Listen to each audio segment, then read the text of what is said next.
Okay, so for this video, I want to talk about Daniel Bryan in 2020 so far. So I actually went back and checked out some of the matches that I missed, and there's really not a lot to choose from. But in terms of the way Bryan's performing, the way he looks, the way he's moving, I've been really impressed. As he's getting older, you could just tell he's doing different things.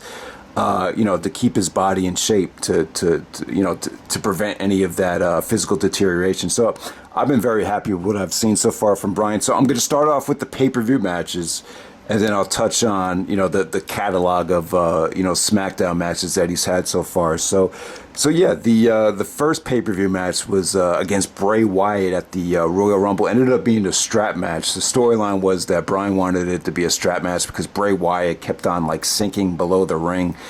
So it kind of had a cartoonish type of storyline to it. But Bray and Bryan, they have a great history together. They faced at Survivor Series. Also, Royal Rumble 2014. They actually kicked off the show, and Wyatt actually went over Bryan that night, and it was sad that Bryan never got to compete in the Rumble that night, but that kind of triggered the whole yes movement and all that stuff.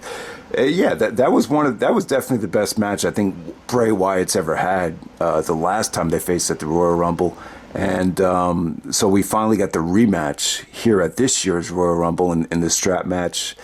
And I'll tell you, thank God Daniel Bryan got the title shot. Because when you look back at the original storyline, it was more so about the Miz and Bray Wyatt. You had the Fiend attacking Miz's family, so it looked like it was going to be the Miz, but that they went to Bryan for the Rumble, and thank God, the Rumble really needed a great reaction, due to what happened last year. You remember last year the crowd got burned out. The two title matches just didn't get much of a reaction, so they made the right decision by giving Bryan the title shot this year. And when you watch the strap match back, it was okay. I mean, it had a lot of good things to it. They actually showed the Rumble on television a lot of different times over the last month. There was actually one night where I don't know what I was watching, but I just woke up in the middle of the night and I just see Daniel Bryan kicking the shit out of the Fiend and the crowd just going crazy. So the one thing I noticed about the match, and then I watched the match back on the network, but I just, Bryan's just really, he's always been known as the best technical wrestler, the best, mat technician. He always up there with Benoit and Angle in terms of, what he can do as far as technique goes, but he's also mastered the other side of it too, the Hulk Hogan, John Cena art of working a crowd. And, and that's what separates him from Benoit and Angle, is he could do both. Benoit and Angle never really that comfortable in terms of the WWE style, but Bryan's definitely, mastered it. He just knows how to work a crowd. So the Wyatt match, it definitely had its moments. I really thought it felt like a roller coaster ride of a match. There's definitely a lot of things to like.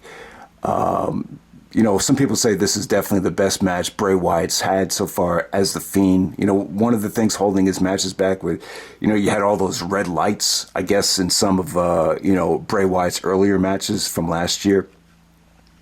So that wasn't really holding this match back. And, the only thing is I just didn't like the finish. At the end, you had Wyatt kind of no-selling some of, Daniel Bryan's, kicks to the chest. A lot of that stuff just kind of turned me off. And then I think, Bray did the mandible claw, and then he kind of chokeslammed him. So I didn't like the finish, but, overall, Daniel Bryan did his job. He carried the Fiend to a great match, and, the Rumble really needed a great reaction in the world title match this year. So really enjoyed the Bray Wyatt match. Not as good as their 2014 match, but, a little bit better than you would expect, though. The other match, now this is probably the reason I wanted to do the video here. This was just a pleasant surprise to me, and some people were actually asking what I thought of this match. So I definitely wanted to go back and check it out. So you had Daniel Bryan taking on Drew Gulak. They actually opened up the Elimination Chamber pay-per-view, and it was kind of weird. Gulak on commentary. I guess Corey Graves actually invited him to come on commentary, and he was just very critical of Daniel Bryan. Started like critiquing his matches, so that's what they kind of used to start this feud up. So Bryan and Gulak here, I have to say they opened up the Elimination Chamber with a great matchup. It was just a great opportunity for Gulak. He was actually working over Daniel Bryan's neck. They just did a lot of good things, and then Bryan countered some of his offense into a dragon suplex, kind of a taste of his own medicine there. And then there was one spot in the match where Gulak, it looked like he was going for a German, and Bryan didn't over-rotate, and then he just landed on his neck. Now, we've seen this in the past where guys would actually purposely land on their neck. An example would be Regal versus Van Dam, RVD from WrestleMania 18, where Regal would purposely drop Van Dam on his neck because RVD used to stretch his neck out, so he was able to land like that. But I don't know, that looked kind of scary though. I don't know, maybe Bryan planned on landing like that. They actually used it to their. I'm assuming he did, because Bryan almost got counted out by selling the neck injury. So that was cool, and the Gulak actually busted out the inverted. What was it? It was kind of like an inverted guillotine suplex off the top rope to put more pressure on the neck. So yeah, that was really cool. And then Bryan actually countered Gulak's offense into the yes lock to get Gulak to pass out. So yeah, a really, really good matchup right there. That's definitely the WWE match of the year so far for my personal taste.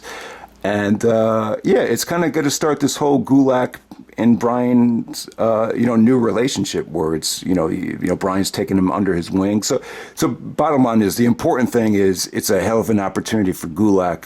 You've seen so many of Daniel Bryan's peers, in Ring of Honor, be it Austin Aries come and go, Nigel because of the injury, not able to really show what he can do. Joe's kind of getting older now, and Punk has come and went. AJ Styles is kind of doing his own thing. So, it looks like, Gulak might end up getting the biggest rub from Daniel Bryan out of anybody. So that's great, man. Maybe they could be tag team champions. I'd love to see some more work from them down the road. So definitely good stuff there. And then the next match that Bryan had was against Sami Zayn at WrestleMania. I already talked about this match, but just some extra thoughts looking back on it. So here's the positives. The positives is, Sami Zayn as a character, he's really showing what he can do in terms of mic skills, in terms of personality. I mean, you could argue that Sami Zayn's mic skills have been so good that it kind of leaves you scratching your head. Maybe Ring of Honor should have took the mask off El Generico a little bit sooner. Maybe his charisma could have saved Ring of Honor. I don't know. Maybe that's a possibility. Looking back on it, but yeah, when you hang around Kevin Owens, Sami Zayn's probably spent more time with Kevin Owens than anybody. Kevin Owens' charisma and his personality is definitely rubbed off on Sami. I mean, you can see why both guys were really good friends. They just seem like really fun guys to be around. So the positive is I'm glad that Sami's getting to show his personality, but from a match quality standpoint, I think it's left everybody frustrated though. You have this empty arena. People have no sports to look forward to. We get to see Daniel Bryan and Sami Zayn at WrestleMania. The match doesn't deliver. There's way too many frigging guys at ringside. Sami didn't get any offense in. We've seen them wrestle really good matches in PWG that did have emotion. Now, the counter is, when I mention PWG, someone's going to say, oh, well, the PWG match didn't have any emotion to it. It really did. Bryan was actually, I think it was like the second match he wrestled that night. He was actually bleeding from the head. So that match definitely had a lot of emotion to it because of, Bryan Danielson at that time. But with this match right here, I don't know. It kind of had Vince McMahon written all over it, where I'm thinking back to the Kevin Owens and Jericho match where he wasn't happy with those matches.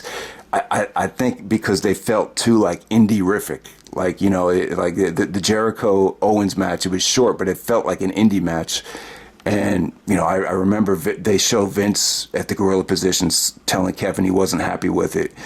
And maybe it's the same thing here where, they're putting so much effort into getting Sami Zayn over that they want wrestling to kind of take a back seat right now.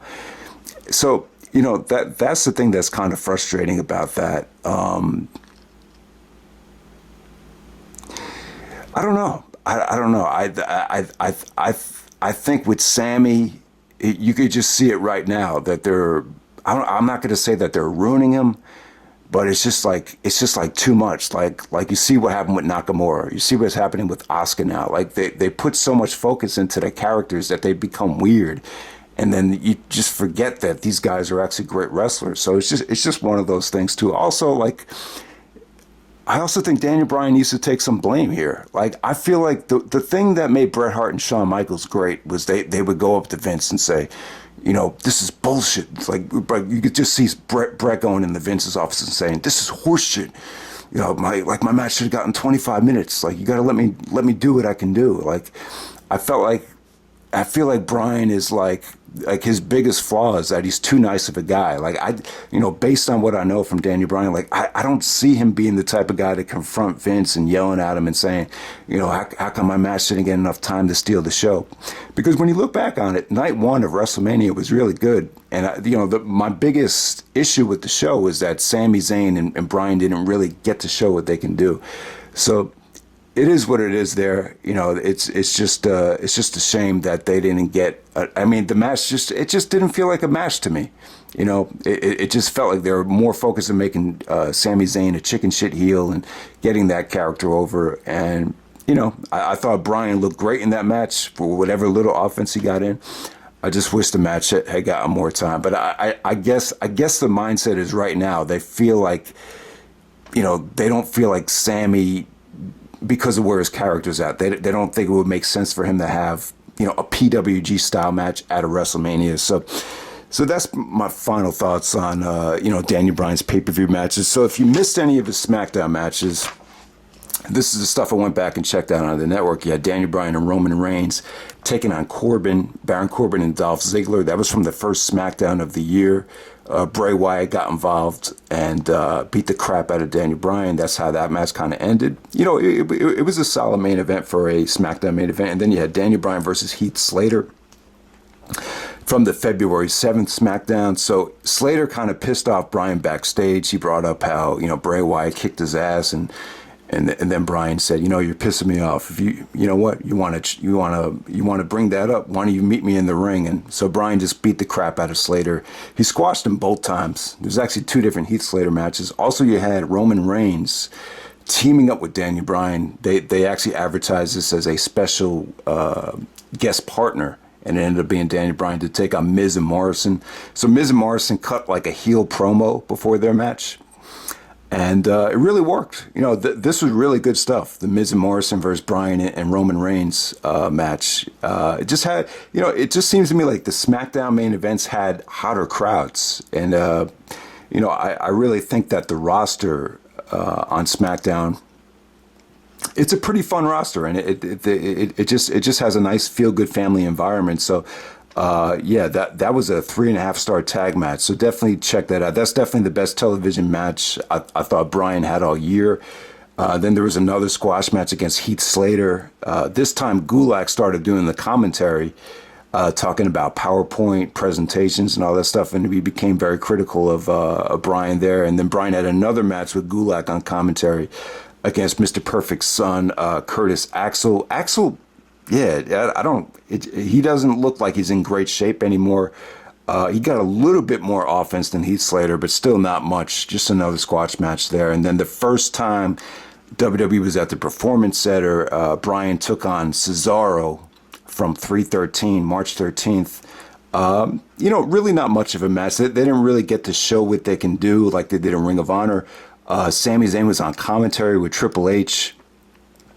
So you had some good back and forth between Sami and Triple H on commentary. Kind of took away from the match, though. There was an awesome pop-up European uppercut by Cesaro. Overall, I think Daniel Bryan won with a small package. But, still not really much to talk about as far as Bryan on television. If there's any matches that I missed, please let me know. But yeah, with Bryan on pay-per-view so far, I think he's looked great this year.